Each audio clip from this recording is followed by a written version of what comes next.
Trust Him. So there I was, 14th Street Bridge, dying. I had this inner coach, my inner Bear Bryant. Come on, you sissy. Pick it up. You can do it. And now other coaches are more gentle. But my coach, he's kind of hard on me. My inner coach. Because that's what I need. I need to be kicked. Talking to me. So I limped and I dragged. And I'm doing like this. And I'm barely shuffling along. And I make it to the crest of the hill, and at the bottom of the hill on the other side at mile 21, there's an aid station where they have water and nutrition. And I'm like, if I could just get in there. If I could just get in there, get re-energized. I can't go on my own. Look back at Hebrews 12:2. Let us run with endurance a race that is set before us, looking unto Jesus, the author and finisher of our faith, who for the joy that was set before him endured the cross, despising the shame, and is set down at the right hand of the throne of God. Your ability to persevere as a believer, especially when you bonk, you got to look at Jesus and Him alone. That's where you get your strength. Hear me now. If you don't hear anything else I've said all day today, I have been a born-again believer walking with the Lord now for 20 years, 1989 since 2009. I've been blessed to be in 6 different Calvary chapels as the Navy has moved us around all over the country. I've heard great Bible teaching. Been my privilege to serve in a lot of different areas. And I can tell you this, if your faith is motivated by anything else other than a personal and real relationship with Jesus Christ, if that's not your focus, you will not be able to finish the race. Okay? Not well. You got to keep your eyes on Jesus. Has to be a love for Him. When you're serving in a ministry where nobody gives you those props, when you're doing the jobs nobody wants you to do, when you're facing troubles and trials, you got to look to the Lord. You got to look to Jesus. That's where we get our power. In Matthew 12, Jesus asked His disciples, hey, who do people say I am? Oh, you're Elijah. You're John the Baptist. You're one of the prophets. What do you guys say? Peter said, you are the Christ, the Son of the living God. Jesus said, bingo. Flesh and blood has not revealed this to you, but my Father is in heaven. And on this rock I will build my church. What's that rock? You are Christ.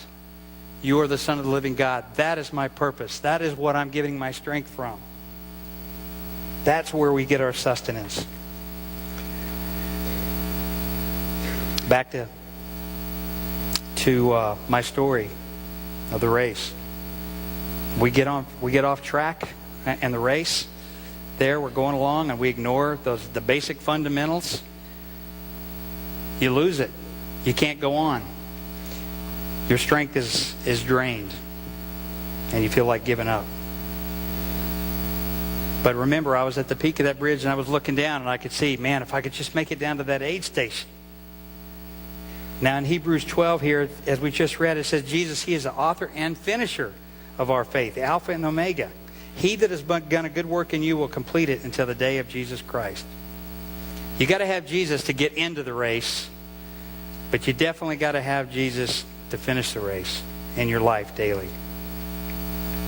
Otherwise, your walk, your faith, it just becomes a series of events. It becomes doing church. It becomes Christian activity. It becomes busyness. It becomes being a good person. Okay? You lose sight of Jesus, you get weighed down. And then you bonk. And then you find yourself moving on to something else. Look at verse 3. For consider him who endured such hostility from sinners against himself, lest you become weary and discouraged in your souls. Jesus, the creator of the universe, humbled himself to the point of death on the cross for you and I. He looked past all the pain, all the trial and the tribulation because He was looking at the joy. He was looking at all you out here, lost souls, that He wanted to bring back to Himself. So He went past all that. He endured it. So we should do the same thing. Endure. Stick with it. Don't get distracted. Don't get lost in the circumstances of trial and frustration. Keep your mind on your goal. So, back to that day in October. I hit that fuel stop. I ran in there and that advice about You better not eat stuff you don't know. Forget that.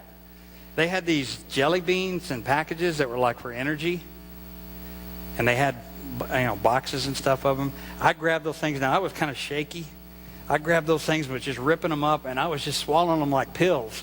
Chewing them. I think I had about 5 bags of them. I put a few in my pockets. And then I started hitting the Gatorade. Just pouring it in. It's like, I need nourishment. Come on. I was taking it in much as I could. So I started shuffling along, and pretty soon I noticed my pace. I was actually beginning to look almost like a runner again.